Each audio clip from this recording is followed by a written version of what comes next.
Hi అండి, welcome to Preethi channel. ఎలా ఉన్నారు? ఈరోజు నేను మన ఛానల్లో చూపించబోయే recipe egg gravy curry recipe అండి.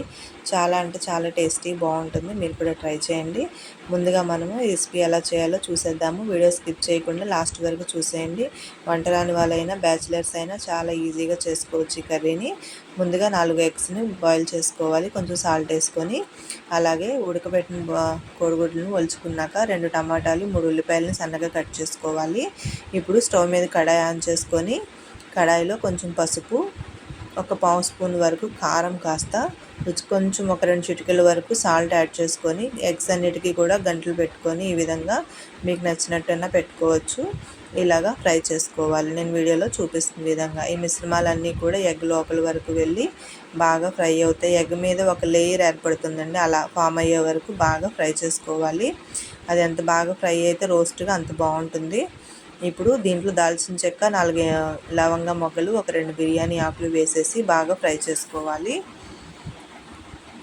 హాఫ్ స్పూన్ జీలకర్ర, ముందుగా కట్ చేసుకున్న ఉల్లిపాయలు, ఇందులో ఒక 2 పచ్చిమిర్చి యాడ్ చేసుకోవాలి.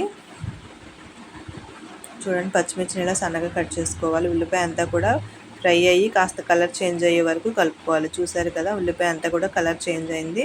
మూత పెట్టి ఒక 2 నిమిషాలకి ఉల్లిపాయ అంతా కూడా మగ్గపెట్టుకోవాలి. ఇలా మగ్గి కలర్ చేంజ్ అయినాక ముందుగా కట్ చేసుకున్న టమాటా మిశ్రమాన్ని కూడా యాడ్ చేసేసుకోవాలి. ఇప్పుడు రుచికి సరిపడా సాల్టు, కొంచెం పసుపు,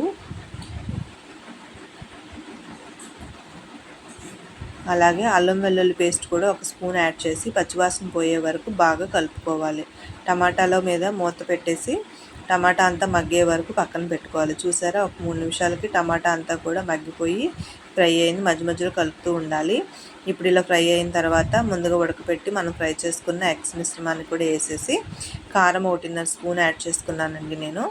ఒక హాఫ్ స్పూను గరం మసాలా, ఒక పావు స్పూన్ వరకు ధనియాల పొడి యాడ్ చేసుకొని ఎగ్ మొత్తం కూడా ఈ మిశ్రమంలో కలిసేటట్టు బాగా కలుపుకోవాలి. చూసారు కదా, ఇలా అంతా కూడా ఫ్రై అయిన తర్వాత కర్రీ మిశ్రమం మునిగేంత వరకు కొంచెం వాటర్ యాడ్ చేసుకొని దగ్గరగా కర్రీ అంతా కూడా కొంచెం బాయిల్ చేసుకోవాలి. ఇప్పుడు మూత పెట్టేస్తే ఎగ్జాక్ట్గా ఒక 8 మినిట్స్కి నాకు ఇట్లా కర్రీ రెడీ అయిందండి. ఇంక ఇలాగ మనం కొంచెం గ్రేవీలో వాటర్ ఉంది కదా, ఇంకాస్త దగ్గర పడితే బాగుంటుందని మూత పెట్టేసి ఒక 2 నిమిషాలు ఉడకపెట్టేశాను. చూడండి, చాలా అంటే చాలా టేస్టీగా మనం సింపుల్గా చేసుకోవచ్చు.